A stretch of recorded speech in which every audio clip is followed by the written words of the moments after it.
It started as just another morning inside the glass tower of one of the city's richest tech firms. But that day, something extraordinary was about to unfold. The employees whispered as the CEO, a woman who wore arrogance like a crown, mocked an old janitor in front of everyone. She laughed and said, "If you can fix this $1 million problem, I'll marry you myself." The room erupted in cruel laughter. No one believed the janitor's trembling hands could change anything. But by the end of that week, the entire company and the CEO's pride would be shattered forever. The company was called Averon Technologies, a towering empire of glass and steel, where success was measured by money and appearances. At the very top sat Victoria Kane, a CEO with a smile as polished as her reputation and a heart colder than the marble floors she walked on.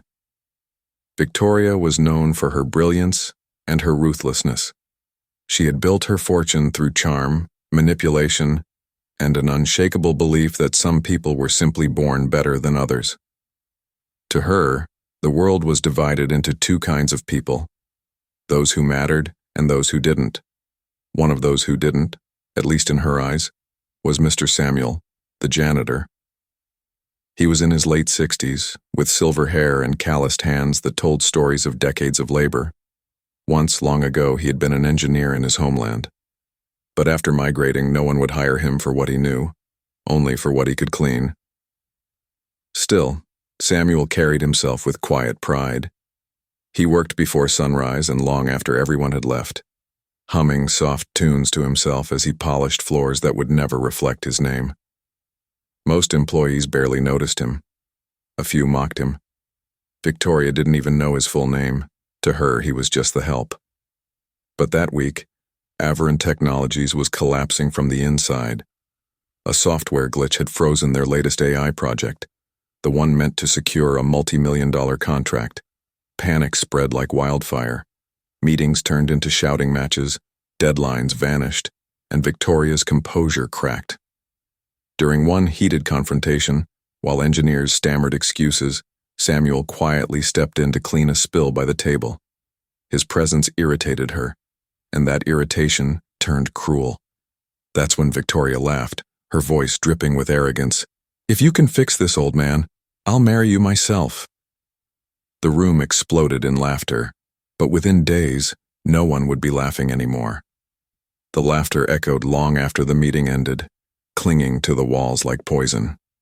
Victoria Kane, the woman everyone feared and envied, walked away smirking, her designer heels tapping in rhythm with her pride. To her, the old janitor's silence was proof of weakness. To everyone else, it was a warning they didn't understand yet. Samuel stood quietly, eyes down, mop still in hand. He felt the sting of humiliation burn beneath his skin, not just for himself, but for every man who had ever been treated as invisible because of his age, his skin, or his accent. But instead of anger, what filled him was something deeper, a calm resolve that had carried him through years of struggle. That night, long after the lights went out, Samuel returned. The security guards barely noticed him. The old janitor working late wasn't unusual, but this time he wasn't there to mop floors. He went to the malfunctioning server room, the one everyone had given up on. Dusty cables, blinking red lights, and tangled wires filled the small, humming space. He ran his hand gently along a row of servers, his mind traveling decades back to the days when he was an engineer designing similar systems for a research firm in his home country. He still remembered the architecture, the logic, the language of the machines. He sat down, opened an old maintenance terminal, and began typing. His hands trembled slightly, not from age but from suppressed emotion.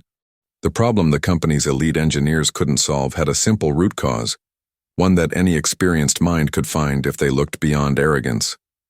For 3 nights straight, Samuel worked quietly, cleaning during the day and repairing the company's future after dark. He brought tools from home, repurposed scraps, even rewired an old circuit board he found discarded in storage. He didn't tell anyone, not because he feared failure, but because he didn't need applause. Meanwhile, Victoria continued her reign of disdain. She blamed her staff, fired 2 engineers, and berated her assistant until she cried. She told her board members that incompetence surrounded her, that no one could match her intellect.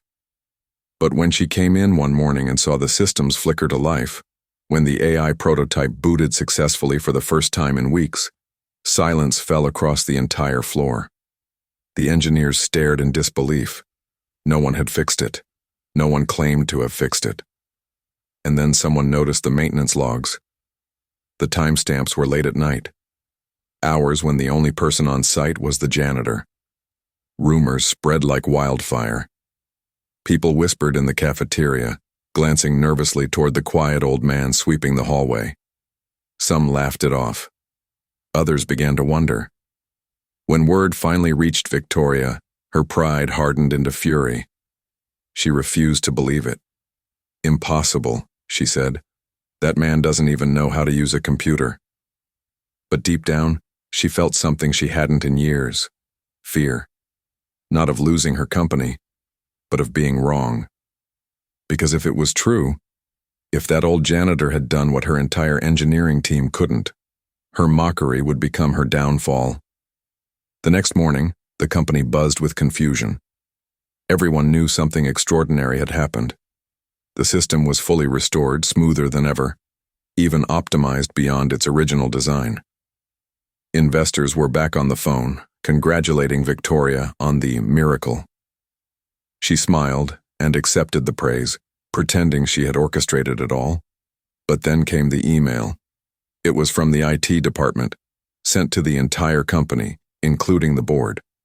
Attached were the maintenance logs, undeniable evidence that the repairs had been made in the dead of night by someone using a low-level janitorial access code. The name next to that code, Samuel A. Johnson. The office froze. You could hear a pin drop. The CEO's expression hardened, but her eyes betrayed panic. An emergency meeting was called within the hour. Victoria stormed into the conference hall, her heels striking the floor like gunshots. Samuel was already there, standing quietly in his worn uniform, mop in hand, as if it were just another workday. Around them, whispers rippled. Some looked at him with new respect. Others avoided eye contact, ashamed of how they'd treated him. Victoria's voice cut through the tension. "So," she said sharply, "you expect me to believe you fixed a system my top engineers couldn't?" Samuel didn't answer. He simply reached into his pocket, pulled out a small USB drive, and placed it on the table. On it were the patch codes, optimization notes, and test logs, all meticulously written, signed with his initials. Victoria's face drained of color. The same woman who had laughed at him, who had mocked his existence, now stood speechless. The board members began murmuring, some angry, others in awe. They knew what this meant. It wasn't just that Samuel had solved the problem.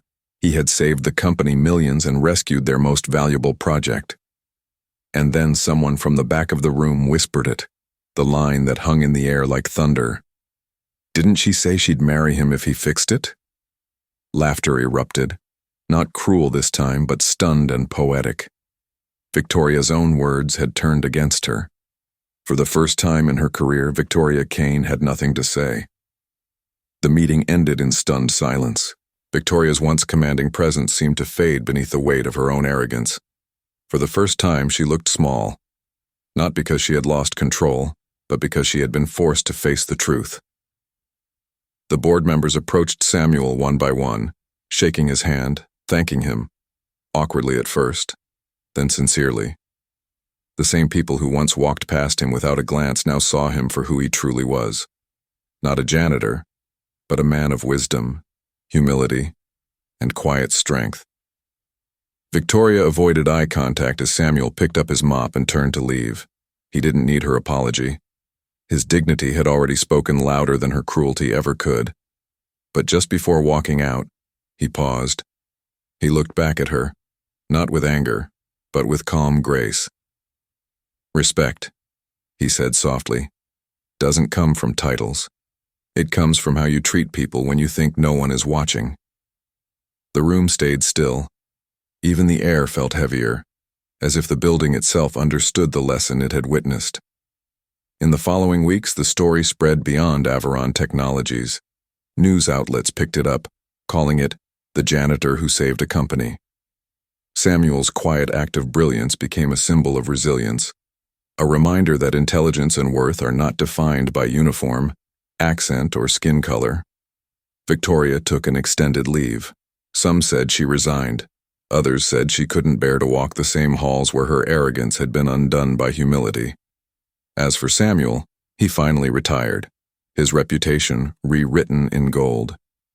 He used part of the company's reward money to start a scholarship fund for underprivileged students who dreamed of becoming engineers.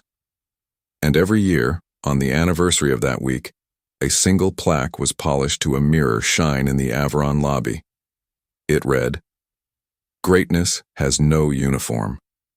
If this story moved you, hit like, share it to remind others that dignity has no color, and comment what lesson you took from Samuel's journey.